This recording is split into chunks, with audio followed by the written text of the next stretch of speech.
This is J.M. DeMatteis, writer of Scooby Apocalypse, and you are listening to a podcast named Scooby-Doo. Yeah.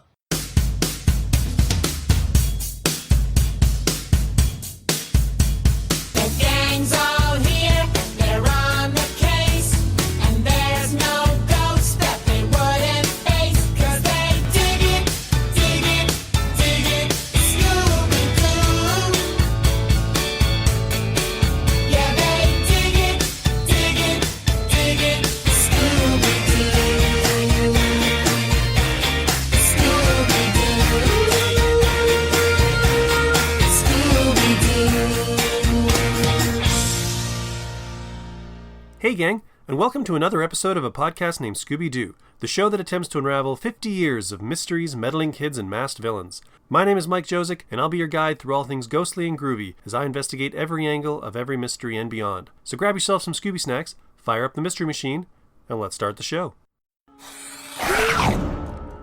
Oh, where's my sandwich? Maybe you ate it. Maybe someone else ate it. Like, dude, no way. And that is my half.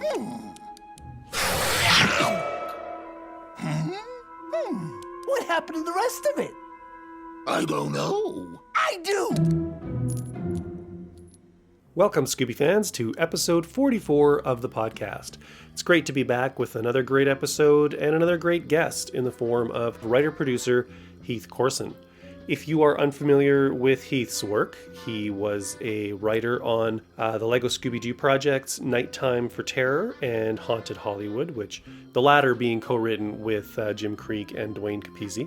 He was also a writer on the Tom and Jerry SpyQuest movie, which combined, the classic Hanna-Barbera cat and mouse best of frenemies characters with the classic Hanna-Barbera Johnny Quest adventure series characters in a mashup that honestly should not have worked, but actually kind of worked brilliantly. I love that movie. And Heath also, Hanna-Barbera-wise, worked on Adam Ant backup stories in the last 6 issues of Scooby Apocalypse, as well as Magilla Gorilla Nightwing special, which was all part of the DC HB imprint. And the Nightwing Magilla Gorilla special was one of the last DC HB projects to kind of hit the stands before that whole imprint basically shuttered, which for me anyways was a pretty sad day indeed. I was quite a fan of those. I think I said a couple of times during the conversation, I could do a full episode on any one of Heath's projects, Hanna-Barbera or otherwise. He has had his finger in a lot of pies. He's written in a lot of genres, live action, animation, stuff that kind of spans a lot of my interest levels. And we do talk about a number of those things over the course of our conversation. But ultimately, I was kind of concerned. I was like, how do we cover all of this sort of in one sit-down chat? And I think we did a pretty good job. It's pretty career-spanning chat, and we kind of cover all the salient, projects, the Scooby-Doos and the stuff that I mentioned previously. And to be fair, Heath did express some interest in coming back on the show in the future. So if there is anything that, suddenly I'm like, oh man, why didn't we talk about that? Or why didn't I ask this question? I'm sure we'll get another chance at it. So I'm pretty happy with the chat as it is. I hope you guys enjoy it as much as I enjoyed putting it together. And without further ado, I'll let you all get to my interview with writer-producer Heath Corson, and I will see you all on the other side.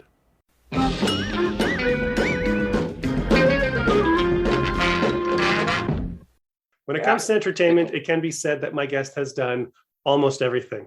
Actor, producer, writer. Not quite music. And no I can't sing. I've done musicals. I cannot sing. I'm writing a musical project.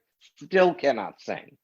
Listeners might be familiar with his work from his writing for animation and live action, contributing to shows such as Scream and Animal Kingdom, as well as penning the animated adventures of some of your favorite cartoon characters, including the biggest characters in the DC and HB stable. I'd like everyone to give a warm welcome to today's guest, Heath Corson. Heath, welcome to the show. Thank you so much. I'm feeling it. I'm feeling all the love. I'm feeling the applause. I'm feeling people just standing and applauding. Please sit down. It's okay. It's just me. Everyone relax. It's all right. It's moments I was like telling this. Mike, not all heroes wear capes. Not all heroes wear capes, Mike. Some of us just write. It's moments like this where I want a full disclosure and tell people for some reason that this is not the first time we've been doing this. No, we practiced all of this. All of this was rehearsed once.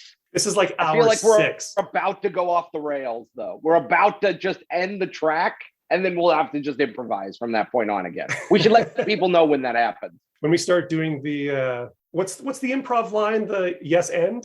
Yes, and. Well, we'll start asking for suggestions. We'll start asking people, you, sir, can you tell me a pharmaceutical that you took the past week?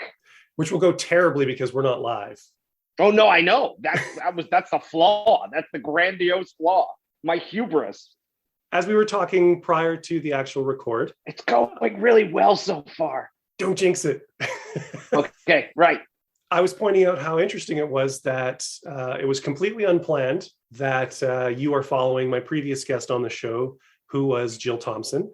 And the fact that you and Jill actually have a collaborative relationship together, having worked on the Scary Godmother special. In fact, you worked on the Scary Godmother stage play, correct? That's right. I was running a children's theater company in Chicago, and I wanted to adapt. I was adapting children's books to the stage, and I would do the adaptation and I would direct them. And I wrote Jill, not knowing that she lived in Chicago. And Jill thought she could sneak into one of our shows that I unfortunately was performing in. I was playing Albert Einstein in a children's show called Too Many Time Machines, which was hilarious. I had this huge fright wig and a mustache. Well, I talk like this. Well, hello, I'm Albert Einstein. And Jill, who is very tall and has bright red hair, thought that she could sneak into the show and then sneak out. And so I caught her and I said, hi, I think you're Jill Thompson. And I think you came to see our show. And she did, and she enjoyed it. And I sort of pitched her on what we wanted to do. I wanted to do a stage adaptation of Scary Godmother, her comic book, her amazing comic book. And she said, well, I want to be involved. And I said, great, please be involved. And she said, well, would it be okay if I designed the sets and the costumes? And I was like, yeah. And so we made the play look like you were stepping inside of Jill's book, which was unbelievable. So she designed the sets, she designed the costumes. Her and I did the adaptation together, and I directed it. And then we had someone from Mainframe come see it. And they said, this script is already better than both of the scripts that we've asked other people to write. Like, can you and Jill write this script? And I was like, of course, we were happy to, with the caveat that they were like, but, we gave all of our money to these other two people. So we have practically no money left. But I didn't care, because this was the thing that I was super excited about. And we got to tell that story and go through it. And it was so much fun, just so fun working with Jill and coming up with, we would just improvise back and forth ideas and dialogue and whatever we thought would work. And then they ended up paying me, and the check cleared. And that was the money that I moved out from Chicago to Los Angeles with, because I was like, well, it's now or never. I'm going to have something that's actually going to come out. Nice. I might as well go to Hollywood and be able to point to something and go, hey, that thing that you bought at Tower Records back when there was a thing, DVDs or Tower Records, I wrote that. And people would be like, oh, cool. And that would get me some meetings. So that was one of my first big successes that took me out to LA. How did you come into contact with Scary Godmother? Because it was released, Sirius Publishing was a really independent publisher, and those books would not have necessarily been in wide distribution. So I'm just kind of curious. Yeah, that's a really good question. Well, like I said, I was running a children's theater company, and we did about 3 shows a year. So I was always on the hunt for material or IP that I could adapt. And in fact, if there was a movie, it didn't matter, because I was just looking for limited performance rights. And we always wanted to be collaborative, and we would invite the author, and we would do signings, and we would do Q&A, and we would buy a bunch of books. And so it was a great, great experience being able to go directly to these publishers, and in some cases, the authors who own their rights directly, and get to tell them about what it is we do and how we do it, and fly them out. And so I was looking through comic books, and of course I couldn't get anything from the big two because all those rights were tied up. Even the stuff that was supposedly like kids stuff was in their continuity or was tied up with rights other places. So I started looking at some indie publishers and anything that would be viable to adapt maybe for kids. And Chill's writing jumps off the page, and the characters are just so fun. And it had a kid at the center. It felt very Alice in Wonderland meets the Addams Family to me. So I really like the idea of bringing these characters to the stage. Plus, I always love it when someone tells me something is undoable. They were like, this is unadaptable. And I was like, well, we'll see, won't we? So, you know, taking characters like a skeleton and a bugaboo monster and you know, all these characters, or a werewolf that wears sheep pajamas, and putting them on stage, everyone was like, well, there's no way that's ever going to happen, especially on your budget. And I was like, well, great. I love that challenge. Let's get into it and see if we can make that work. And I was lucky enough to have Jill as a creative partner, and together we did. Speaking of Bugaboo, I recently learned that you were a stand-in for Bugaboo on stage. So we had a huge dude with a big, deep voice named Pat Zielinski who played Bugaboo in our show. And Pat was probably like a little under 6 feet tall, really just a wide guy, fit the costume, and a big voice like this. And he was so funny in that role. And then Pat had an emergency and had to bow out. And we didn't have an understudy for him. And I was like, all right, I'm going in. Now, I'm 5'5" on a good day. So I was the world's shortest Bugaboo. Bugaboo is supposed to be huge and tower over everybody. I was probably maybe 2 inches taller than Harry the werewolf, who was the shortest character, maybe even just a little taller than the girl playing the little girl in our show, Hannah. And so it was hilarious. I was the world's tiniest Bugaboo. And I believe that's the performance we have on videotape that Jill has, but I'm not sure. I don't remember. But yeah, I was a tiny little Bugaboo. I was cute though. I mean, you could pick me up and put me in your pocket. Yeah, that was a really funny one. And it was impossible to see in that costume. It was a full like mascot costume from head to toe. So you could only see out the black of the mouth. And it was super difficult. And there was a dance that I drilled them in. So I had to sort of fake all the dance moves in the costume. Yeah, it was something. I probably lost like 10 pounds of sweat in that suit that day. It was like a fan-made costume, wasn't it? It was one that they made for Jill. Somebody had made for Jill. I think they were a professional seamstress or costume designer that they had created for Jill and gave it to her. So that was a huge help because that's a big costume. She recently did it was a Halloween, I'm not sure if it was an anniversary thing or what anniversary it was, but it was just like last year, I think, with some of the mainframe guys. And she had the head there. She said the body got damaged in a basement flood, but she still has the head. And she was talking about how you could not see out of it. Yeah, you can't see. You can't see out of it. I can testify to that. Yeah. Now, my DVDs are in my parents' house right now, like 5 hours away. So I couldn't pop them in to kind of do some background, but I know there was an audio commentary on them. Did you feature on those? I don't remember if I did. I think it was Zeke Norton, the director, and might have been, I know Jill definitely did it. And I'm not sure who else. It's funny because the talk about happenstance and circle of life, I believe the producer at Mainframe at the time that I did that was a very little known creative named Dan DiDio, who went on to become the editor of DC Comics. So I remember in like 2015, 2016, when I did Bizarro, I was on a panel at Comic-Con and he basically asked everybody's origin story. And I told him the reason I came out to LA was because Mainframe bought Scary Godmother and paid me to do the script. And he was like, what? I don't think I remember that. I was like, yeah, Dan, you're kind of inadvertently responsible for me coming out and doing this. That's fantastic. Which made him last a lot. He had no idea. He totally didn't remember that or put that together. Small world. I know. But I don't think I did a DVD commentary for Scary Godmother. I go back and watch it again, and it's got such fun, chaotic energy.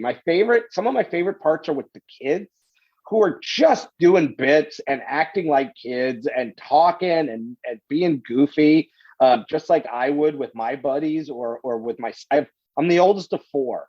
So in Chicago, when you went trick-or-treating, first of all, you were never just Spider-Man. You were Spider-Man with a coat on, because it was so cold in October in Chicago that you could never just go with your costume.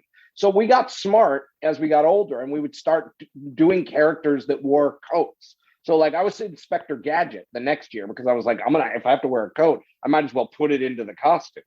So I remember I was Eddie Valiant, and I made my 4-year-old baby brother. I handcuffed him to me, and he was Roger Rabbit. So I had to be creative and figure out stuff like that to do. But I remember looking at rewatching it recently and going, there is just so much chaotic energy in these scenes that's really fun. But I think I don't know that I would write that kind of thing now, because it's so all over the place. I think that I would probably edit it way, way, way down. But it's funny to look at a young version of that writer that wasn't as strident about, what to cut, what to trim, and just sort of let it all in. Because when you're doing a stage show, you can just let it all in. It's fine. You're just doing bits. You're getting laughs, but it doesn't move plot. It doesn't inform character. It doesn't necessarily put anything forward. And I think as I learned more and got more technique, that stuck out to me as very indulgent and not something that I would probably have the freedom to do these days. You just need someone to give you the nudge. Yeah, right? Yeah, it's fine. You know what? Batman and Superman can hang out and just talk about whatever they want. Like what their mom's names are. Like, why not? So you take the money you make from Mainframe, you move out to LA, yes, and you start in live action, right?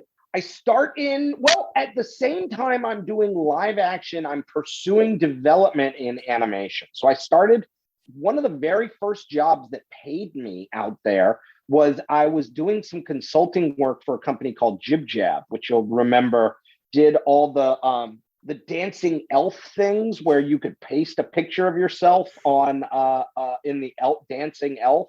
Yeah. And they were looking to evolve and do some more stuff. So they would have these creative workshops where they would pay writers to come and basically brainstorm and come up with things like, what are new holidays we could release things for? Like what can we do?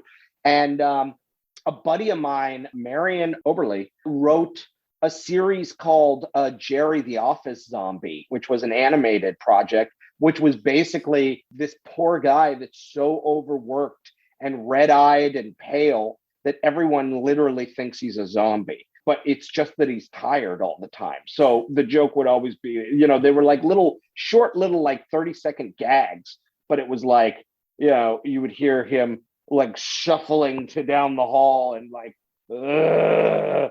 And people are like, it's a zombie. And it's it's just me, Jerry. And that was the joke, is that it was Jerry the Office Zombie. And we found a bunch of ways to do that.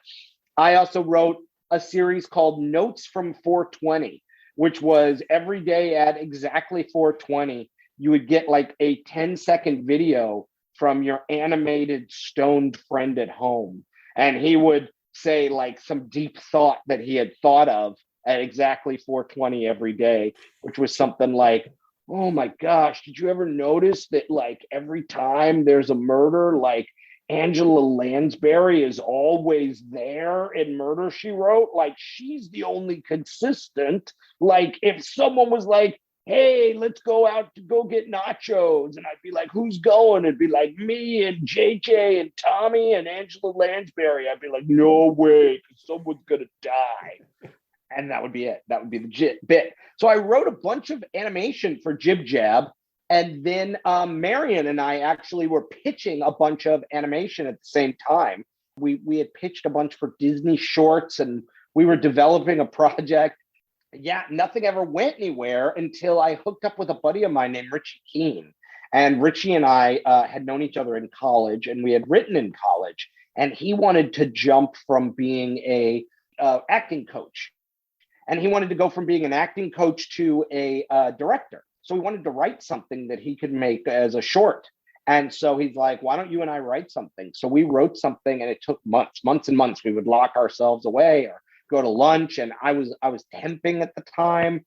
And we wrote this short that then he shot, and it got into the HBO Aspen Film Festival when there was such a thing, Aspen Comedy Festival. We got a blind script deal off of that. And then we were writing and doing live action and doing a bunch of stuff. And at the same time, I was trying to push forward a bunch of animated stuff. I had a great project that never went anywhere with Disney and Cartoon Network and just on and on and on. And then Richie and I wrote a live action series called Aim High for Warner Brothers. And that was a digital series that premiered on Facebook's platform. And we ended up winning a WGA award for that. And they said, well, you just won an award for our studio. Who do you want to meet? And I said, I want to meet the people who are doing the DC direct-to-DVD movies. And they were like, no, you can meet anybody in the studio. And I was like, no, that's who I want to meet. So they introduced me to the great Alan Burnett, who is one of the architects of Batman the Animated Series. He has been writing in animation. I think he started on Super Friends. And so Alan had been doing this for years and years and years. Back. Yeah. And I went and had an interview with Alan. And he had read some of my animated stuff. And he was like, you're funny. Like, you have a different voice than what we're used to doing. What do you want to do? And I pitched him Justice League International. I wanted to do a version of Justice League International as a direct-to-DVD movie. I had a whole thing. I was like, oh my gosh, we could do Alec. I mean, this was probably 2012. I was like, it's Alec Baldwin as Maxwell Lord, and Sofia Vergara as Fire, and Joel McHale as Booster Gold, and just on and on and on. And he was like, oh, that sounds great. And then he ran it up the flagpole, and they were like, yeah, we're not going to do that. But when I have something for you, I'll call you. And so then every 3 months I would check in with Alan, and he was like, oh, thanks for checking in. I don't have anything for you, but I'll call you. And then eventually he was like, oh, I have a Scooby-Doo. And I was like, oh, that would be amazing. I love Scooby-Doo. And then he called and was like, nah, Scooby's spoken for. It's going away, but I have something that I think might be better for you. And I was like, okay. He's like, we want you to do an adaptation of Justice League. And I was like, really? He's like, yeah, they just rebooted it with the new 52. So like, I'm going to send you the first 6 issues, and you tell me if you have a take on it. And so this was a real like amazing moment, because number one, people are sending me free comic books that I pay for anyway. Like, I was like, I buy comics. I spend so much money on comics. They're sending me comics that I have to read for work. And then the other side of me is like, oh no, like, I don't want to be the guy who's going to screw this up. So the fan of you is like, oh my gosh, I'm super excited about this. And then the pro in you is like, oh, I don't want to be the one who's going to drop the ball on this. And so I had to go into a meeting with Alan, Mike Carlin, who runs basically animation over at DC. Now, Mike is an old school editor, was the editor for The Death of Superman, right, and singularly responsible for Assistant Editors Month and Marvel. If you've never heard of Assistant Editors Month, go look it up online.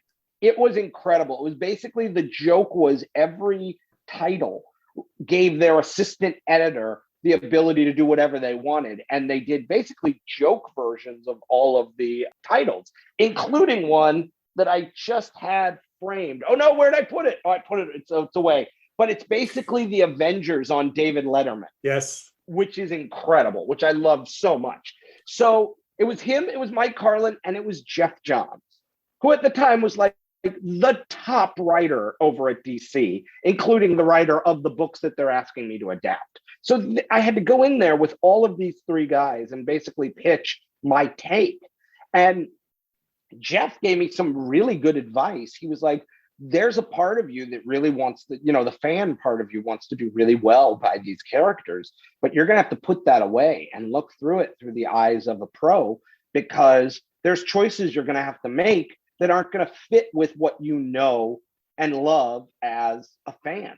And I encourage you to move beyond that and be able to put these characters in jeopardy emotionally and really do stuff with them that, you know, you might go, oh, I don't know if I want to see them do that, but like, that's where the good stuff lies. So push them. Like, don't be afraid to reinvent them, which is something he had just done with Justice League. And I thought that was really, really wonderful advice, because it sort of opened me up to be able to experiment and try some different stuff, whether it was successful or not with Justice League War.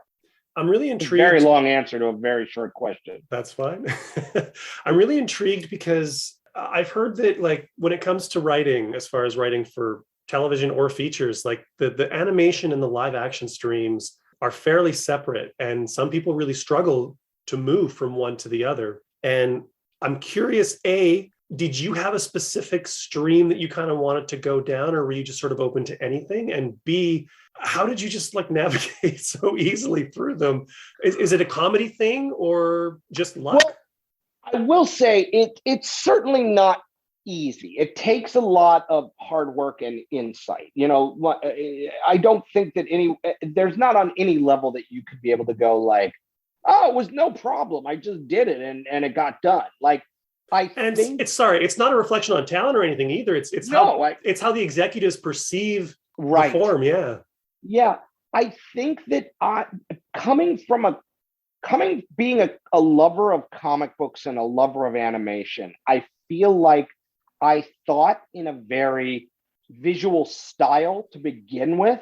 So when I was doing animation, it was pretty easy for me to see the scenes play out in my head, because I had that vocabulary coming from comic books anyway, you know, which are basically storyboards for animation. So to think in those strobe flashes of a comic book panel made sense to me. So I understood that you would direct everything on the page for the animators. You would tell them this is what happened.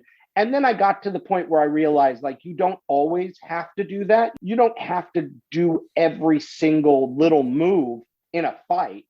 What you do have to do is put the emotional tent poles of a fight on the page and let the artist know this is the fight where Wonder Woman smashes her knee, because that's going to pay off later and she's going to limp from this point on. So the tent pole is she gets overconfident and makes an error in the fight, whether that's the other character, you know, puts a sword through her knee, or whether that other character kicks her, whatever it is. I don't have to know 100%, but this is the emotional moment of hubris that allows her to fall and then regain her rest of her arc as we move forward. So that was something that I had always done. And then in moving to live action, I tried to take all of that excitement and kinetic energy and make sure that was still on the page, right? So I'm still telling a fun, colorful, bold story, which resonated with some people. The bottom line is I wanted to make the read on the page fun. That was really important to me. Whether that was turn a phrase, whether that was a clever way to walk you through things, whatever that was, the read was fun, and that came from animation. So I think that was sort of how I was able to traverse those two ways, those two forms, and able to find basically a vocabulary of my own that worked for both. Do you think the fact that Aim High was kind of genre might have also been greased the wheel somewhat? Oh, definitely. I mean, the whole idea of Aim High was that Richie and I both grew up and loved John Hughes and coming of age movies, those sorts of like coming of age movies. And then I was a big fan of clearly superheroes, but also like Jason Bourne. And so we were like, what if we had Ferris Bueller meets Jason Bourne? So the idea is that this guy is like Peter Parker, where he's got this responsibility to go run off and do this stuff, but really, you know, he's got to go assassinate the Bolivian ambassador, but really what he wants to do is ask the girl out to the dance. So that's the emotional pull and push of basically what's it like when a teenager has an after school job, but their emotions are in their personal life. It's kind of Kim So they don't, Possibly. yeah, exactly. So they don't really care about, doing the job. It's a part-time job. What do I care? But what I really want to do is make sure I pass this chemistry test. I just get a kick out of your IMDb. It's kind of inspiring is maybe a strong word, but to see like Batman and No, that's the Scooby-Doo word. and He-Man That's the right word. right I'll next take to like inspiring. Scream and Animal Kingdom. Like Animal Kingdom is like straight up hardcore drama. It is. It's straight up hardcore drama. For those of you who are confused, Animal Kingdom is a crime show on TNT. It is a misnomer. There are no animals. There are no kingdoms. It is not the show about the Disney ride. Apparently, there is a ride called Animal Kingdom. This is a very pitch black, nihilistic crime series that I wrote on season 5 and season 6. Season 6 coming this summer. So check that out. Some very adult situations, as Meatwad would Yes, say. it's very dark. It's a very dark show. So you mentioned the Scooby-Doo train that you missed with the Yes. original conversation with Alan.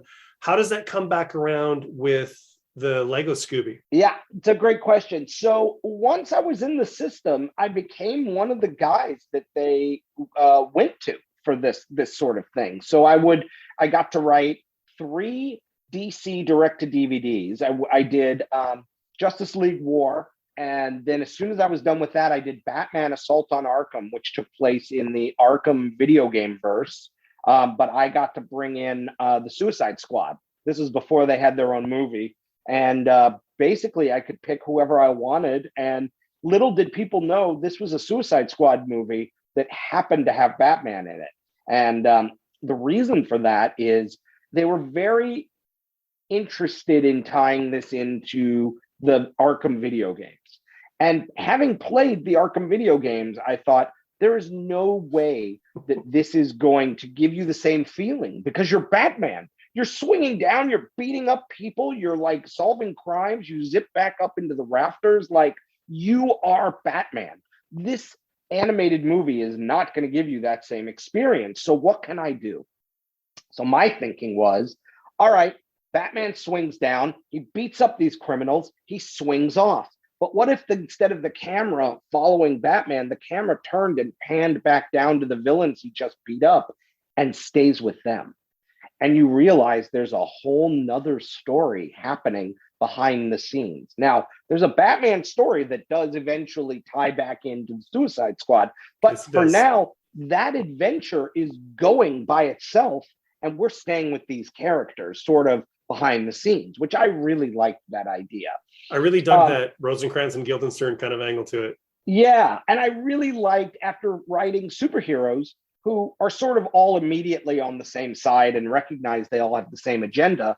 Villains have terrible, terrible impulse control problems. They are only out for themselves. They are only working on their own agenda. They're all working at cross purposes. And that is amazing, chaotic fun. They're like toddlers. And that was, yeah, they are.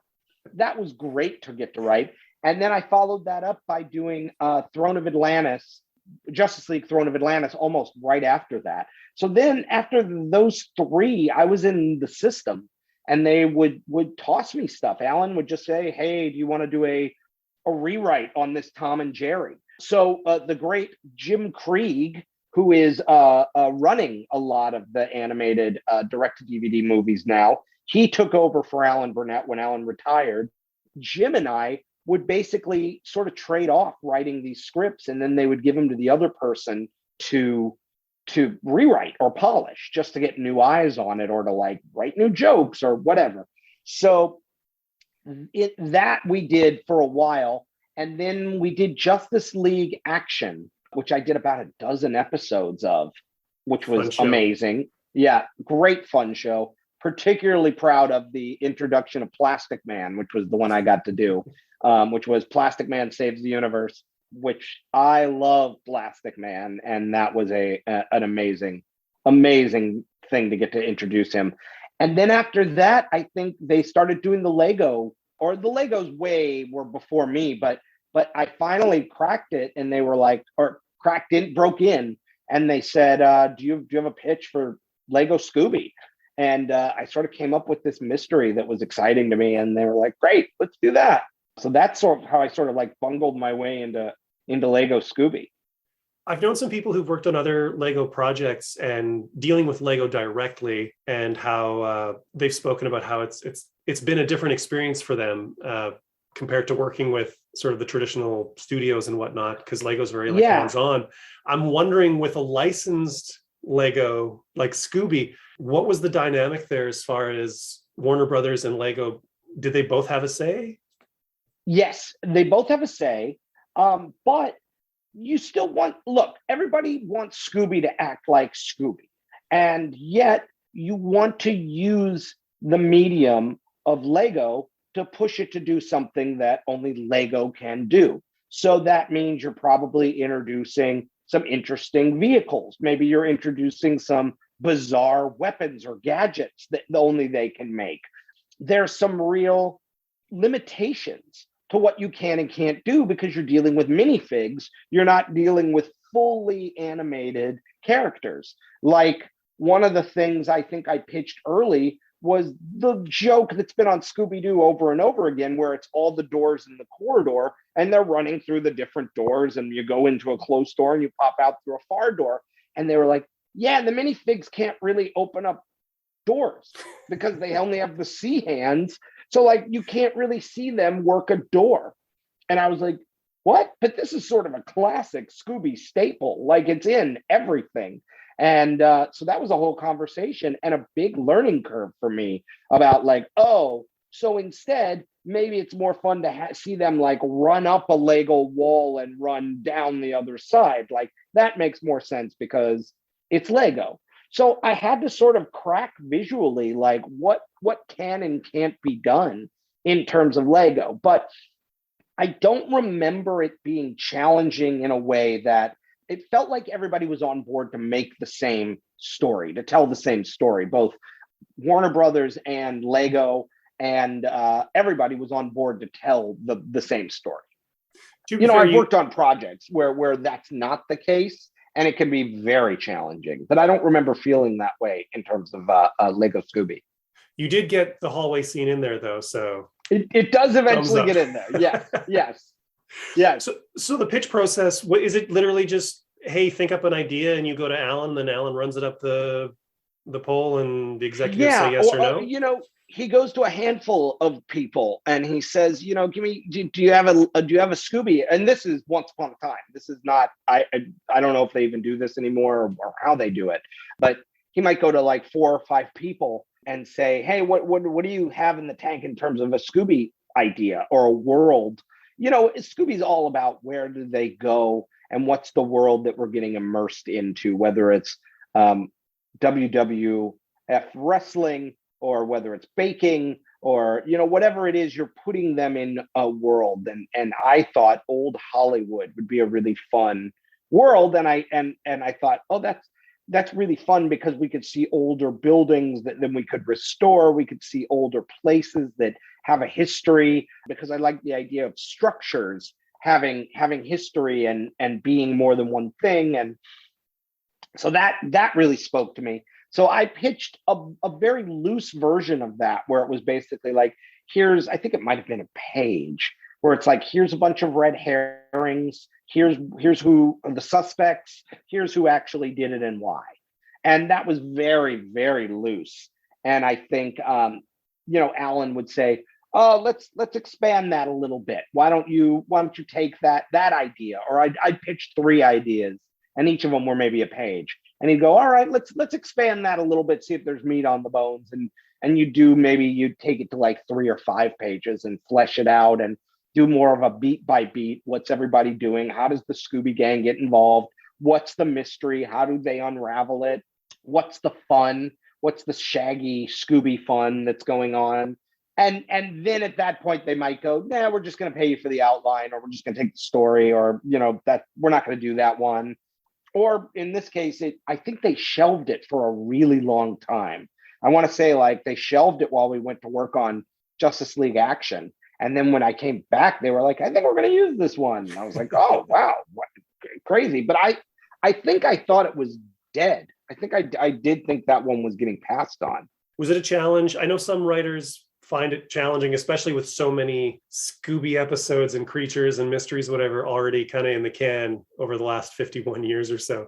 Did it come easily, or was it kind of a struggle to come up with something that you really liked? No, it's hard. It feels like they've done everything at this point. I think what I liked was being able to mine some of the old classic characters and use them as classic movie monsters. And in terms of that was always the original pitch, I think, was taking the Haunted Knight that was an early Scooby and using that as maybe the center of the movie, and maybe taking them, making a Scooby mystery based on an old Scooby mystery, which was they're making a movie based on a Scooby mystery. And that was sort of the joke, was like, you've already heard this story because you've seen that animated show. Now they're making a movie adaptation of it. So I think that was the original idea. And so it's very challenging. I think it's challenging with any character or IP that has a storied history.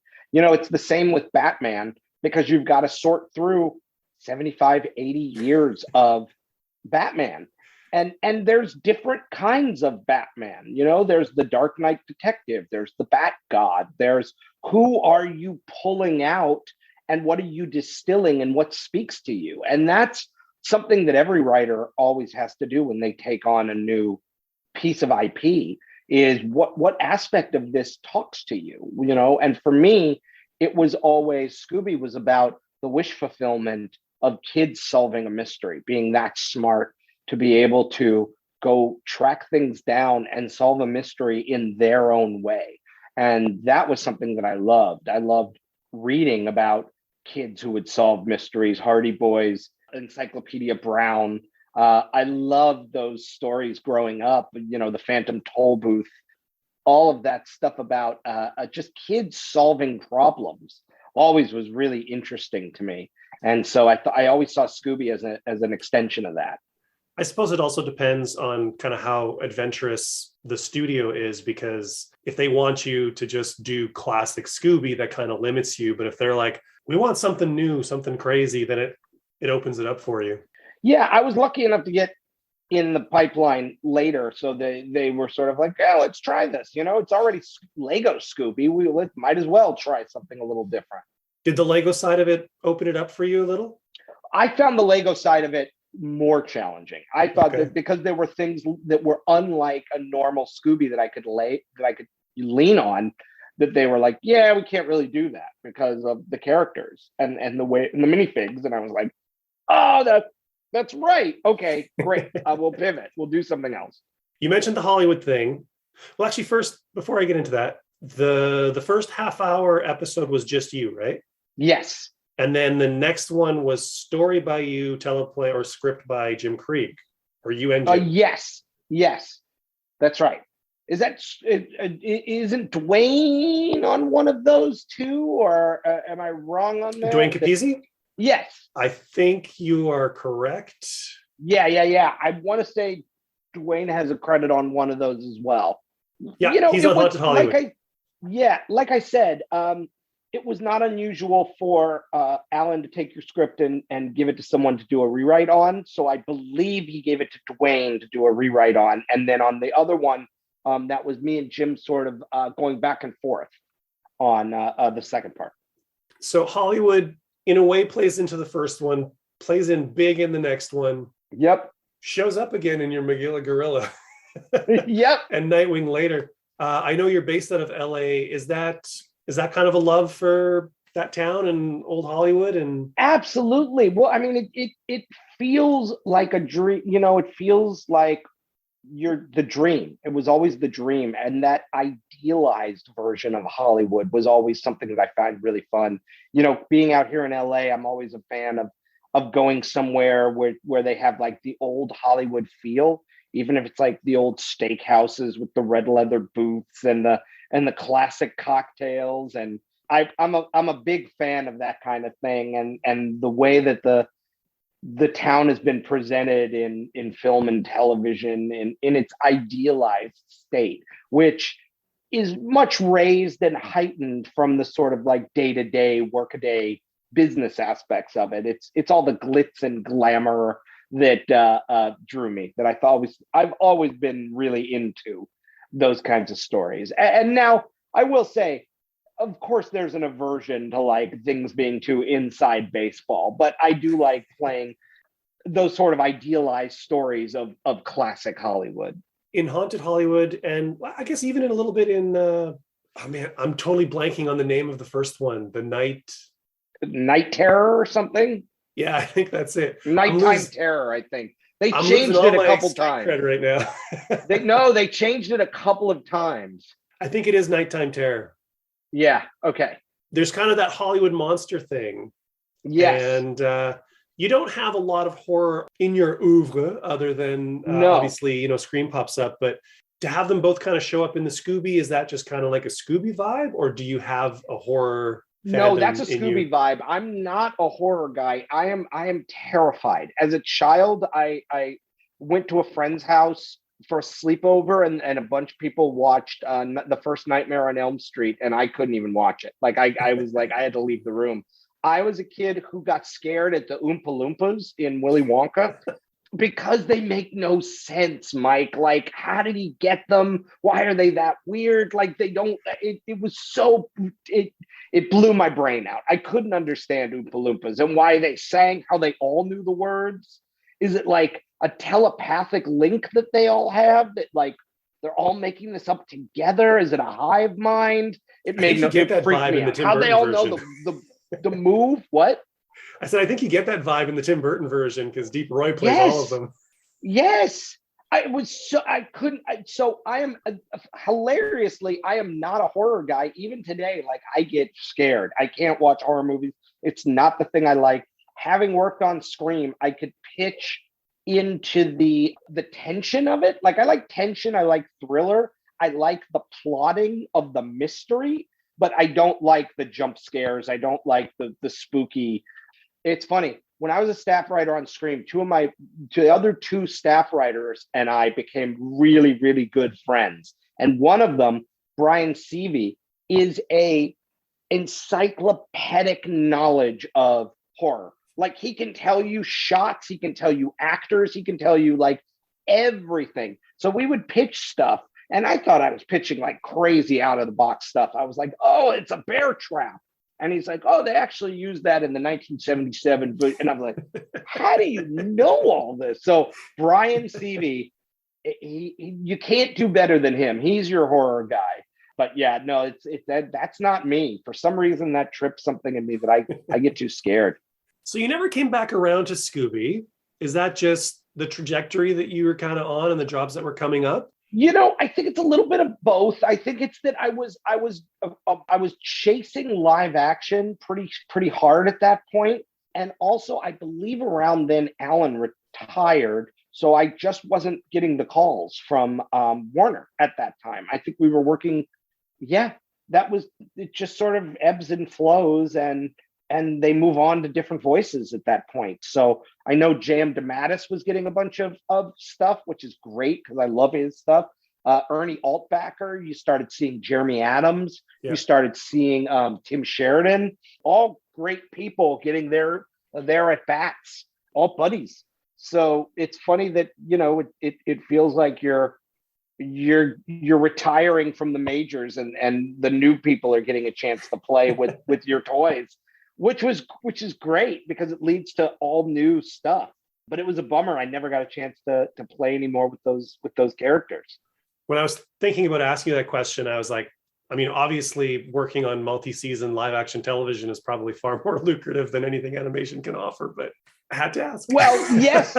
Yes, and here's the yes, and at some point it doesn't matter because there's a young version of you that's just like, you know, and I touched on this with the Justice League. It's like, you get to write a Scooby. I literally think the Scooby-Doo that I wrote gets more attention for me from my friends and family than almost anything else I've ever written. Like, people from high school write me on Facebook and are just like, my kid and I were just watching this and your name popped up and I can't believe it. Did you really write Scooby-Doo? And I was like, yeah, but I've written this, I've written that. They were like, I don't care. You wrote Scooby-Doo. And I was like, yeah. So Scooby is the great uniter. It really is. It's like you're always amazed the reach of some of these things. Now in there, you touched on the Tom and Jerry SpyQuest, which for all intents and purposes, in my mind, shouldn't exist, but is wonderful. No. Yes, it's insane. What was you had a teleplay credit on it, but story was Jim Krieg. So were you just brought in for a rewrite or did you guys collaborate? No, this was one that I was brought in on a rewrite for, where Jim had written the original script and they just basically asked me to come in and do a polish and I think just sort of punch up some of the stuff and the plot a little bit. And I think put in a couple more visual gags or something like that. And but yeah, I mean, come on, Tom and Jerry and the Quest family, like it's so insane. And being a huge Venture Brothers fan, it's hard to unventure Brothers them. You know what I mean? Like it's sort of hard to be like, no, we're not doing that. Like we're not making fun of them. Like we're legitimately saying they're real and using them and treating these characters with respect. We can't undermine who they are or make fun of them. And even though like if it's a comedy, you kind of want to do that at some point, but you can't do that. So without getting into any kind of WGA complications, how much of that was you and how much of that was Jim? You know, it's so long ago. I'm not being facetious. I honestly don't remember. I mean, I don't think I would get a credit if it's under 50%. Yeah. But you know, Jim's a hilarious, funny guy. Oh, and I'm sure you've talked to him. Haven't yet, but he's on the list. Okay. Jim's great. He'll be one of your 3-hour ones. Yeah, I have his email, but it's kind of like you, where I want to talk to him, but there's so much there. Like I could do Jim's a show. A ton. I could do an entire show with you on Tom and Jerry. I can do it in SpyQuest. I can do an entire show with you on Batman Unlimited. I can do an entire show. Batman Unlimited was so weird. It was so weird. I've never had to. So basically what they did with Batman Unlimited was they took me in and they showed me the toy line. And they the first round, and they said, these are the characters we want to highlight.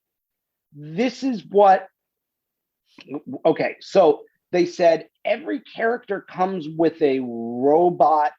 They go, Batman comes with a robot shark. And I was like, okay. And they go, and the robot shark has a plasma sword in it. So you turn it and you pull this out and the shark turns into a plasma sword. Isn't that cool? And I said, yeah, no, that's great. I have 3 questions real quick, guys. Why does Batman need a robot shark? Why does Batman need a plasma sword? Are you at all familiar with Batman? And so they were like, yes, we get it. Kids love robot sharks. Kids love plasma swords. And I was like, okay. So they're like, now find a way to put those into the story. And I was like, okay. So I wrote in all of these devices and I was like, okay, here's a way to do this. The Penguin has created these devices and then they're for this thing. And now he's going to use them for this thing. And they all turn bad. And then in the second one, they asked me to do the second one. And in the second one, I had the Joker make a robotic computer virus that ended up sidelining all of the robot animals. So I didn't have to use them in the second one. And then they never asked me to write another one after that. But I thought, well, this is a really fun idea. Like the computer virus that makes technology laugh. So now you can't use it. So now literally everything technical has a Joker virus, which came out of the Laughing Fish, direct from those comic books. I was like, how do I make a new version of the Laughing Fish? Oh, it's a computer virus that makes technology laugh, freezing it, and therefore you can't use it. And then I don't have to use the robot animals. And then they were like, thanks, you're not going to write another one. So you probably heard this before, but when I saw those things initially on the store shelves, I was like, oh, this is toys geared to kids. I'm just going to skip it. And then somewhere down the line, I heard someone say that it was kind of a sneaky prequel to Batman Beyond. with the designs and stuff. Kind of. Design-wise, kind of. So I watched them and I really enjoyed them. And I picked up all three, and they're fun. And Batman, like Scooby-Doo, I mean, it's been around for so long. I talk about this a lot on the show. You have these IPs, for lack of a better word. I hate the word intellectual property. Sure. That's what it is. They've been around for so long that they're kind of invincible, and they're super pliable. And you can do anything you want to them, and they just snap back, the next day to what the original form is, because you can't break Batman. You can't break Scooby-Doo. So it's sort of, when you do get somebody who's feeling adventurous or even completely ill-advised, whatever the direction is, you get somebody who wants you to push it somewhere, and you can sometimes get some really cool stuff. And Batman Unlimited just ended up, the concept was not my thing, but the writing was fun and the characters were fun. Yeah, it allowed us to have some real fun with these characters and show. I think what I really loved was highlighting the camaraderie, the fact that it didn't have to be such, it's basically a surrogate dad and his cool sons and like his friends, and that more so than Justice League War, we got a chance to play. So, and we got to show like what's fun about these characters and how do they work together and how do they really enjoy each other. And even the villains, although the villains you play a little bit more like bad kids who don't always get along, they always get on each other's nerves and they're doing stuff that just, you shut up, stop it, which always makes me laugh. But I love that. I love the elasticity of these kinds of characters. They wouldn't have lasted so long if there weren't aspects that people could pull down and make them relevant for today. And then that allows them to exist again. That allows them to give a reason to be. We always ask why now? What's the why now on this character? How do we make it speak to something that was relevant? And I thought, this is a really fun, if this is for families, why don't we give it a real family Incredibles vibe with Batman, which, I don't know that we've seen a lighter side of that and not make him so dark and brooding. I mean, he's still Batman. You want it to be inevitable, but surprising. And the fact that because it's the toy line and because you have to showcase the different characters because they want to sell figures, we got to see a more rounded Dick and a more rounded Tim. And I'm a big fan of Dick Grayson, and anytime I can see him doing anything cool, I'm happy. And these two movies you wrote made me really happy as far as that's Dick was awesome. concerned. Thanks for that. That was kind of my really hook. Fun. So that was really fun. DC Hanna-Barbera. We're talking about Nightwing. What a great, we go. Here we go. Yes, and so I'm a huge fan of DCHB. I talk about it on the podcast. I've got special episodes dedicated to it because almost everything from that line made me happy in some way. And totally, it was insane, and it was brave. And fun, just fun. You got to write one of the DC crossovers. We'll talk about Adamant in a second. And that ties into Scooby Apocalypse, which is great. Yep. So Magilla Gorilla, Nightwing. Does that come before or after the Adamant? That comes after, right? That comes out of Adamant. Yes, that comes out of Adamant. So I guess let's talk about Adamant first then. You get brought into Adamant because of, I'm assuming, DeMatteis? DeMatteis, yeah. Mark suggested me because I think him and Keith weren't able to keep up with the regular Scooby Apocalypse and do the backups. The Secret Squirrels, yeah. Yeah, the Secret Squirrels and the backups and the Adamants. And so he was like, hey, I think Heath would be really good. And so it was a brand new team. I'd never worked with this editor before, and I never worked with Gus, who was the artist, but he was spectacular. And so I sort of said, like, Gus Vasquez? Yes.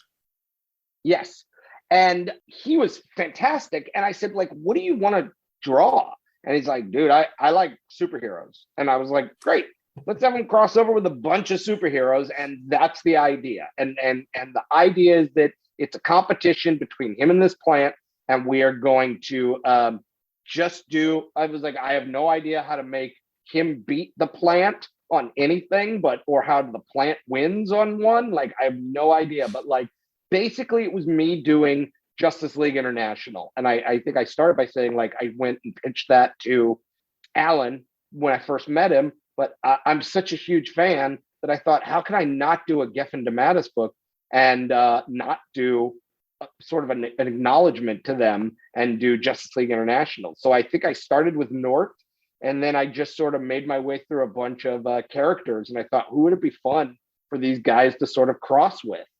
And that made me laugh a lot. I liked Adamant because he's such a just the notion that he's so confident and full of himself and just secure in like who the heck he is, that like that made me laugh a lot. So how did Adamant come up? How did the character come up for this idea? Yeah, like how come instead of just continuing the Secret Squirrel, why was it switched to Adamant? Was that you pitching it, or did they say like, no, that wasn't me. I think in fact there was already one or two of them out there before I came on. I want to say that I was just picking it up. I think you did the first, and then I think Mark's name is on the second one. Yeah, and I don't know if that's a misprint. I think Mark did the first one. I want to say he did the first or second one. Okay. But because I didn't start up the whole idea, that was not me originally. I don't believe. So literally passing the baton to you. Literally passing the baton to me. That's exactly right.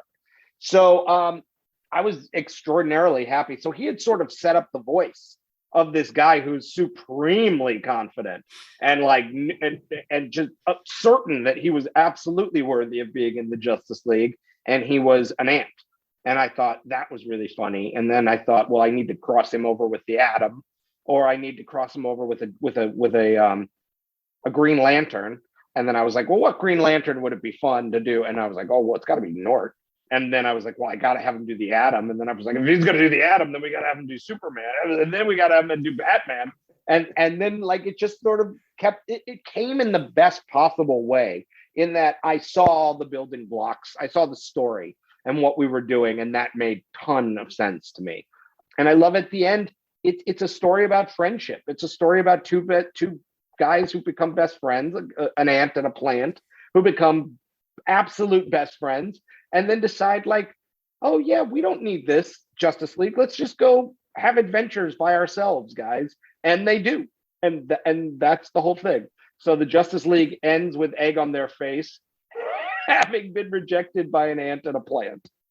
So you had 5 pages per installment. Yes. I think it ran for 6 issues. So you got about 30 pages total, but you had to have self-contained 5-page stories. Yes. How difficult was that? It's incredibly difficult.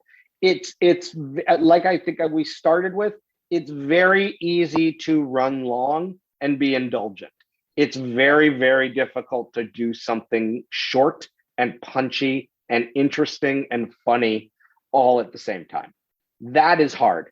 I don't know if you've ever heard, and I couldn't even tell you who the quote is attributed to, but I didn't have time to write a short version, so I just wrote a long version. That's basically what I say to friends all the time. It was like, hey, it's 9 pages because I didn't have time to write 5 pages, because that's hard. That's an editing process to really make it concise.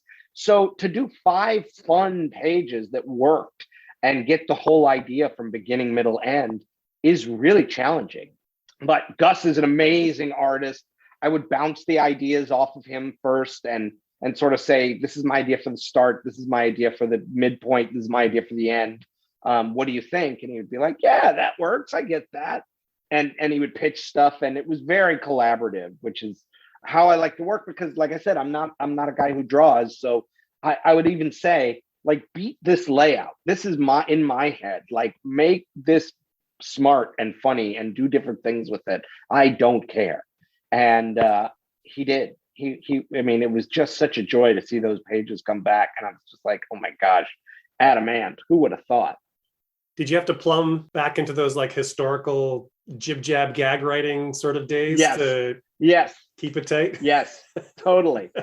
Well, it's a one-sided conversation between an ant and a plant that doesn't really talk. And he's starting a whole, like, he's literally having conversations with the plant. So yeah, it's a lot of one-sided conversation. It's a lot like yeah. I don't even know what it's like. But yes, I did. Do you wish you had the opportunity to do like the buddy comic? If it I love the buddy comic.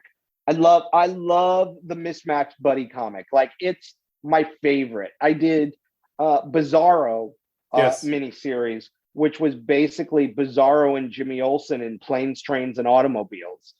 I pitched. They did in I forgot what they called the Bake Off for DC, but they would give everybody the pitch, and you got like one page. And literally, my idea was Lobo moves into Buddy Baker, Animal Man's house, because his 10-year-old daughter Maxine writes Lobo a letter saying, like, the Earth is in danger and you're the only one who could help. And he's like, all right, Uncle Lobo's here. And it's basically like Uncle Buck. It would be like, what if you left the worst behaved character in the universe to babysit your kids? So we were basically doing a version of like sloppy dad, good, tightly wound dad. And then I made these two buddies, it's Animal Man and Lobo, who have nothing in common. And yet now they're going to be best friends. I love the buddy comic, mismatched buddy comic. I think it's so much fun. Would you have continued with Plant and Ant if? Totally. Are you kidding? I would love it. I would love the further adventures of Plant and Ant. My heart broke when that line went down. And from what I've been told, it was basically Warner's didn't like, because the license came with the Looney Tunes characters. Right. Dan couldn't get just the HB characters. And Warner's kind of wasn't thrilled with the DC Looney Tunes crossovers, so they pulled the license. Yeah. Which took all these brilliant Eisner Award-winning books. I know. The Tom King Elmer Fudd is just incredible. Yeah. Just incredible. I did pitch my editor right before that happened what I called the Justice League versus the Legion of Doom. And it was Legion of Doom. It was the entire Legion of Doom with Looney Tunes characters. So instead of, I have to pull it out and show it to you, because instead of Deadshot, it was Yosemite Sam as Buckshot. It was Porky Pig as Lex Luthor. It was like all of them. It was ridiculous. But the whole idea was like, they're an alternate version, a multiverse version of the Legion of Doom, and actually end up taking down the Justice League. So the Justice League, I think, has to turn to the Looney Tunes characters, and they have to become superheroes in order to stop evil versions of themselves. So many missed opportunities, man. It was really, there was something with Foghorn Leghorn. Maybe he became Cheetah or something. Like, it was ridiculous. The whole pitch was so stupid, but it was the Legion of Doom. And I was like, how have they not done this? So Magilla Gorilla, Nightwing, you're back writing Dick Grayson. Yes. Was that team up? I know with some of the characters, like, because this was kind of Dan's brainchild, bringing the HB characters over, he would like go to Jimmy Palmiotti and be like, "Give me the Jetsons." Right. Was that something that was brought to you, or did you? That was brought to me by the editor, by Jim Chadwick, after we had done Adam Ant, and he was like, "Do you have a pitch on this?" And I knew I think he knew Nightwing, and he was like, "We don't know who to team him up with." And I think I wanted to do Magilla, and my take was like, what if Magilla Gorilla was The Rock, and we played him as the biggest movie star on the planet? I can see that now. and we literally don't ever deal with the fact that he's an ape. Like, everyone just knows, like, oh yeah, Magilla Gorilla, he's incredible, and he's the greatest, and he wants the rights to do the Flying Graysons, and he calls Dick Grayson and he's learned the routine, and he wants to play Dick's father, and Dick Grayson is not sure how he feels about it, and it allows Dick to sort of process his feelings on fathers and absent fathers, and fathers with, adopted fathers, with Dick, with Bruce. And goes through this whole adventure where, I tried to get some resonance out of it about parenthood and what it is to be a father. And in it, Magilla loses his adopted father, who in this is his a manager. And we sort of journey through the underbelly of Hollywood and meet Grape Ape, who I made a rapper at this because I was like, how do you have a huge purple ape screaming his name? And I was like, well, that kind of sounds like Kanye to me. So I made Grape Ape a like sort of a Kanye-esque rapper who only so says his own name. Now, Heath. He only says his own name because I was like, there you go. That's the guy. Like, who would that be? So that was that. And then I got to build a little mystery off of that. But that was ridiculous fun. And I even got to dress Magilla Gorilla in the Batfleck outfit in order for them to sneak on to the Warner Brothers lot. I also kind of, I liked how, like, Dick didn't want to approve a film, but it wasn't because I don't want an ape playing my dad. It was because of his emotional connection to that story, and he wasn't sure if he wanted to. I kind of dug how he just skirt around all of that, like you said. Yeah, I think part of doing those, one of the things we say in the industry, a bunch of writer friends and I, is that you get one big buy-in, right? When you do stuff like this, you get one big buy-in. And in this, the big buy-in is Magilla Gorilla is a star and everybody loves Magilla Gorilla. So that's it. Like, you don't break or undermine that idea because that's the buy-in. Magilla Gorilla is a star. Everybody knows Magilla Gorilla. He is the biggest star on the planet. He's Will Smith. He's The Rock. He is Jim Carrey. He's just that guy. And so once you get that buy-in, you don't want to touch or undermine it. You just want it to be the truth. And now if you start piling more on top of that, then the whole thing falls down. But you get the one big buy-in. Did you have, I know a lot of other writers have said that HB was basically just do whatever you want. Were there any directives or anything? No, I went to them and asked for Grape Ape.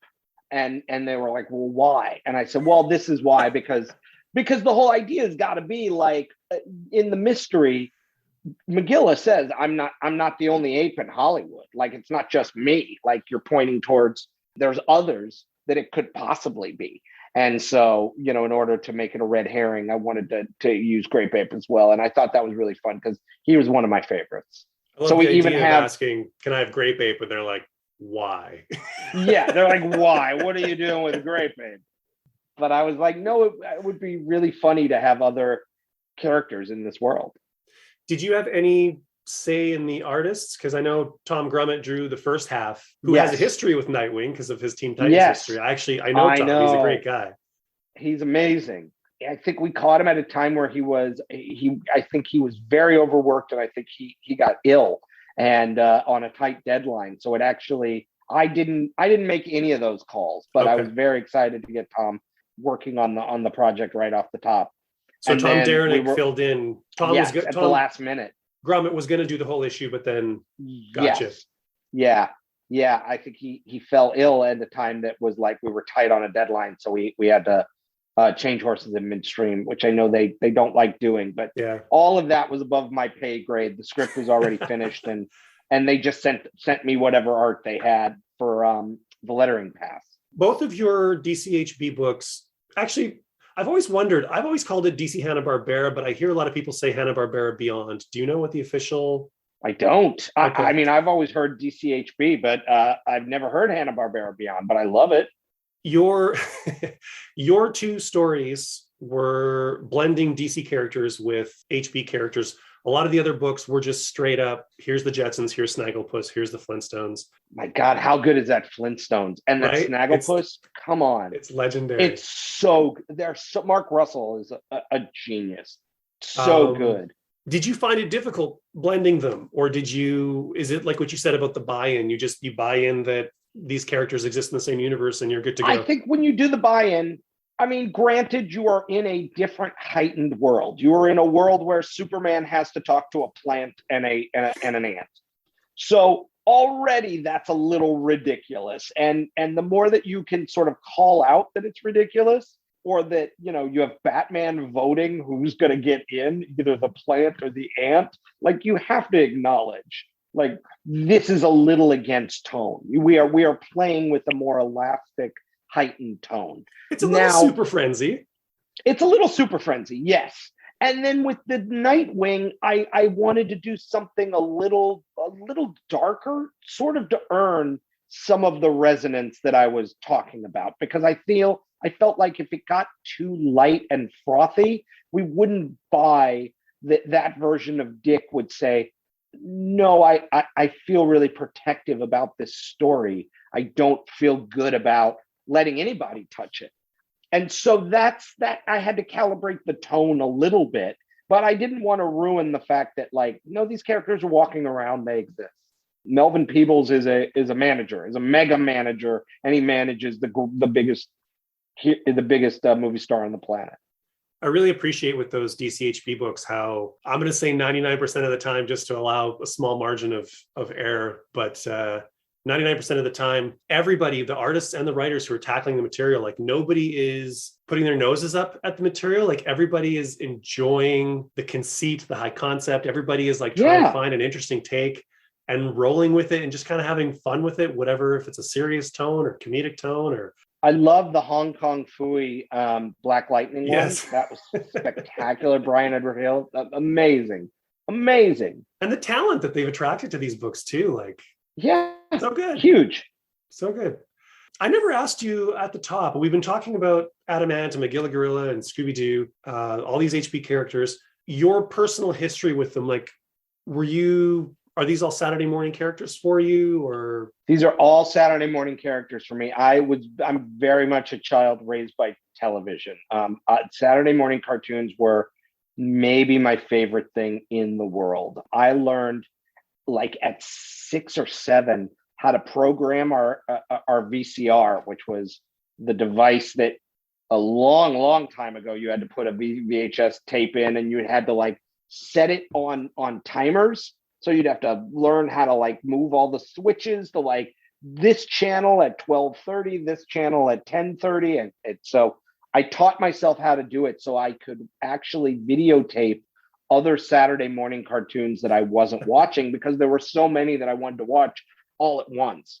I'm a huge fan. And then the Hanna-Barbera stuff was running late after school, or they would run it on. And so I remember the Herculoids. I remember all of them. And I love that stuff. Blue Falcon and Dynomutt was one of my all-time favorites. And I just absorbed all of them. They just spoke to me. Looney Tunes as well. I totally clued into, I don't know what this says about me, but I clued into the logic of cartoons and animation and the pacing really well as a kid. Like the little short beats of, like, visual joke, bang, like the Roadrunner or the Bugs Bunny, where he would come in and now he's in a different outfit, or now he's dressed as someone else, and it's like, oh, a monster, how interesting. I just thought that was just so interesting and facile to be able to write characters that could do absolutely anything but remained surprising and inevitable. The characters always remain themselves, and yet you could put them in different situations, and that was always completely interesting and different, and that dynamic would just throw sparks. So because this is ultimately a Scooby-Doo themed podcast, yep, I have to ask you, if you had a go-to iteration of the show, which would it be? And character, what character do you find yourself drawn to? I think mine is the classic 60s, which is what they were running when I was a kid.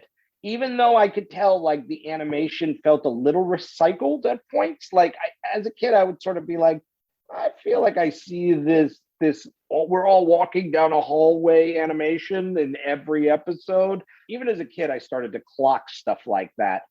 That was my go-to, because I also loved that it was pretty much, unless I'm wrong, I remember it's a 22-minute mystery. Like, they're doing a mystery for the whole episode, right? Like, that's what I remember. And that felt very adult. Like it wasn't short like a Bugs Bunny or Roadrunner cartoon. It felt more sophisticated, and it had a plot that went from A to B, and you had to kind of follow along. And sometimes there were even parters where they would like to be continued. And I was like, this is an hour-long story that you're doing for kids. Like that was kind of mind-blowing. I'm very much a Velma guy. I love that she was the one that sort of kept it together and put all the clues together. That was always my favorite. Although I did always want to be Shaggy because I couldn't have a dog growing up. So I love the idea of having a dog and just running around with a dog all the time and having the dog talk. And you talk about sort of the suspension of disbelief. Like nobody freaks out about the fact that Scooby can basically talk. They're just like, oh yeah, Scooby, he's hungry. He just said he wants Scooby snacks. And I was like, that's a talking dog. Like forget this whole mystery. Your dog talks. Go to the circus. All right, well, that's pretty much all I've got. I'm not sure what time we're at here, so it's probably a good idea to start winding it up. Heath, what are you working on now? Anything you want to promote? Yes, I'm very excited. I recently finished a graphic novel for DC's Young Reader program, and it is the continuing story of the League of Super Pets. So it picks up where the big animated movie leaves off. This is the continuing story of these characters. It's about a 140-page book. It introduces Mr. Mitzelplick. I always say it wrong, even though I had to write it. So it is the League of Super Pets versus Mr. Mitzelplick, and it's really, really fun. Those characters were incredibly fun to get to write. So when you and your family get to see that movie, and then they're like, oh, I wonder what happens after. This is the book to get them after, and that will be out in, I believe they just moved it with the later release date to July.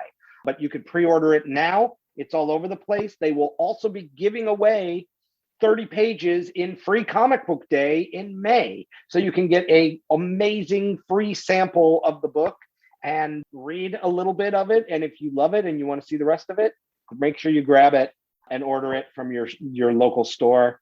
And make sure you tweet at me and tell me what you think of it. I am at my name, Heath Corson, and that's where you can find me. That's the best place to catch up with me and interact. It's where I promote my materials and talk about stuff. You could also hit me up on Instagram. It's just at H Corson, although mostly I post pictures of my dog, who does not talk. Her name is Moosey. She is 2 years old. She is a pit retriever. Pit German Shepherd mix, and she does not talk, no matter how hard I try to coax her. Speaking of super pets, man, how amazing is Keanu Reeves as Batman? Right? It's really funny. It's really funny. I've read the script in order to do the continuing adventures, and the script is really fun. It's gonna be a fun movie. Is there potential for your book to lead into more material? If I hope so. I would love to do more with it. Yeah. I have a couple of characters that I wanted to introduce that didn't make it into the book. I wanted to do a pug version of Bizarro named Pugzarro with his eyes bugged out and a little like patch that looked like a backwards S on his chest. So I have ideas that I really wanted to do. I got close to doing a Solomon Grundy version of a crocodile in the sewers, but we didn't quite get there.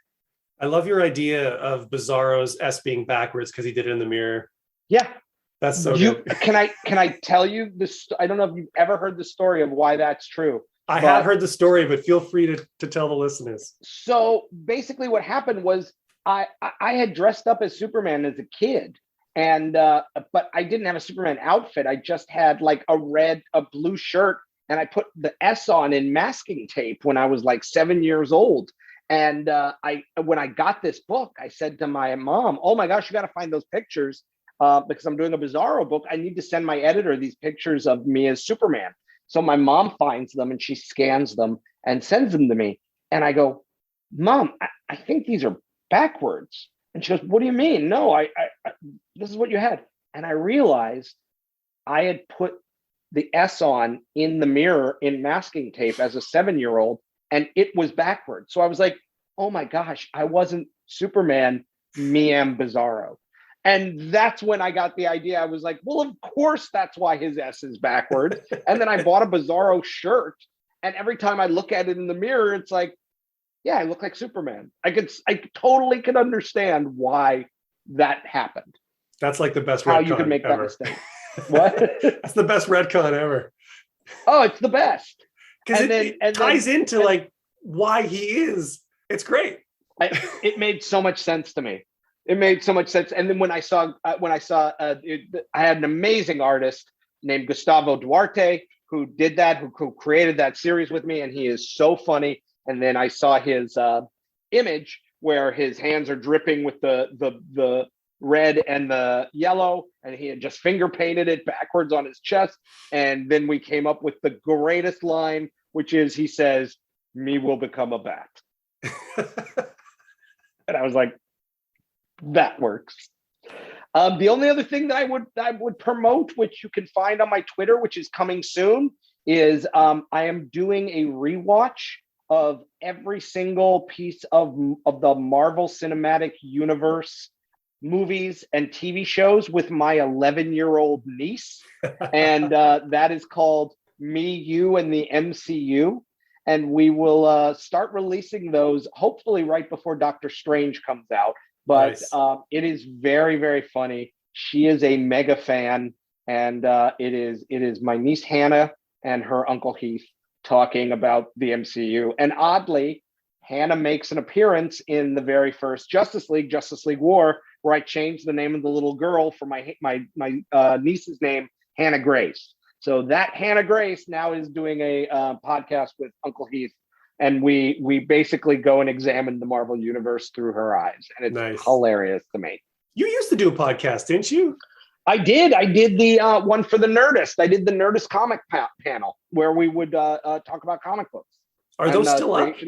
They're still somewhere. Ben Blacker has them somewhere. Yeah, still floating in the ether. Got them up somewhere. Fair enough. And also for anybody who's good for mature situations, you said you've got Animal Kingdom coming out. Animal Kingdom season 6 coming out. It is the final season, so go and check it out.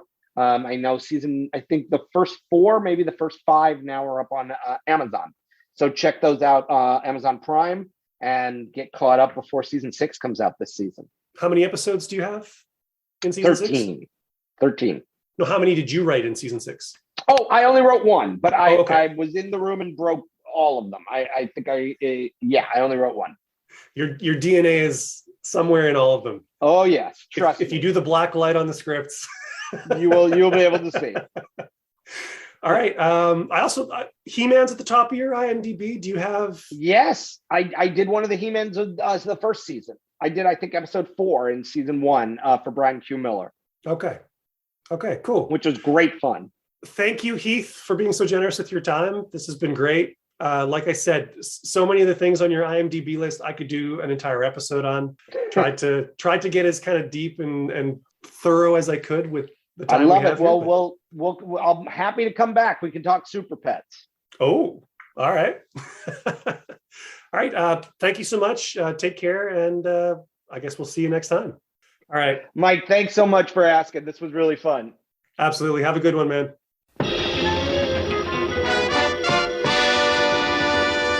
And there you have it. That concludes my conversation with writer-producer Heath Corson. I hope you enjoyed our chat, and if you have any interest in following Heath or keeping up to date with what he is up to, go and check out his socials, his Twitter and his Instagram, as he directed near the end of the interview. And I'm looking forward to possibly getting the chance to chat with Heath again. He said he'd like to come back and maybe chat Super Pets and whatever else is kind of floating around in our heads when that finally comes out in the summer. And he also expressed some interest in possibly doing an audio commentary. So probably for something like Nighttime Terror, because it's a little bit shorter form, but who knows? Maybe he's feeling adventurous, and Haunted Hollywood could be could be something that he's willing to jump in and do. Either way, I'd be happy to have him back, and looking forward to whatever comes of that. If you want to check out any of Heath's projects, pretty much all available on DVD, Blu-ray, streaming. In the case of the comic books, I think it's all been collected. I'm not sure about the Adamant, but I know that the DC Hanna-Barbera stuff has been collected. You can find those at all good booksellers. And honestly, if you've been listening to the podcast for any length of time, you know how much I like the DC Hanna-Barbera books. I will continue pimping these things until the end of time, or until everybody has a copy of these things, on their bookshelves. Really dig them, and maybe you will too. If you want to keep abreast of what's happening with this podcast, you can check out my socials. I'm on Twitter at Scooby-DooCast. I'm on Instagram with a podcast named Scooby-Doo. There's the Facebook page and the YouTube channel. I'm always surprised that people actually follow on YouTube when it's not a video show. It is something that I'm considering. It's a lot of work doing video, and I'm shying away from it for the time being. But who knows? Maybe video is something that I will embrace in the future, and the YouTube channel is there. So that might grow into that at some point. But until then, high fives to everybody who hits the channel and listens to the audio through YouTube. You got to do you. You're being your best you, and you're making it happen. You can also check out the show blog, a blog named Scooby-Doo, at scoobydoocast.wordpress.com. Basically, what's going on there is the Apocalypse variations, which are the interviews that I conduct with Scooby Apocalypse variant cover artists. Those are text-based interviews, short-form interviews. There's also the bonus materials whenever I interview one of the DCHB creators. We might have like sketches or development work, process work that I post on the blog as a companion piece to the interview proper on the podcast. I've also started doing the reviews again. I started reviewing Scooby Apocalypse, the Scooby-Doo comic book review, I think I was calling it, and that kind of trailed away. The blog kind of started as an idea to sort of get some more regular content out there when the podcast wasn't, with a brand new episode, and it just ended up being like a lot of work, and a lot of stuff sort of fell by the wayside, but I just put up my review for Scooby Apocalypse number 7. It's an in-depth look at the Scooby Apocalypse issues. And I've got number 8 almost ready to go, so at least that's kind of moving forward somewhat. I'm hoping to post more regularly on the blog, and we'll see how that goes moving forward. I kind of want to go in and review the Scooby-Doo and Batman comic book that just came out, just finished. The 12th issue came out, I think, last month or a couple weeks ago, something like that. I also review other DVDs. There's a review of the Tom and Jerry Spotlight collection, and when Warner Brothers sends me movies, if I can't get an actual audio review up, I'll put it on the blog. So big spiel about the blog. There you go. ScoobyDooCast.wordpress.com. And with that, I don't really have anything else to add. I do not know who the next episode is going to be focusing on. Still juggling some people, trying to schedule some stuff. But don't fret, we will have an episode for the end of April, and if you keep tabs on the social media, you'll have some idea of who's coming up, because I'll be sure to post more information there. Thank you, everybody, for supporting the show. As always, if you're new, welcome to the show. Great to have you here. Hope you stick around. If you're a regular listener, thank you for all your support over however many days, months, weeks, or years that you've been listening. I appreciate all of you. Thank you for the time and the downloads that you have given to the show. Hope everybody is taking care, staying safe, being happy and healthy, and we will catch you all next time on the next episode of a podcast named Scooby-Doo. Take care, everybody.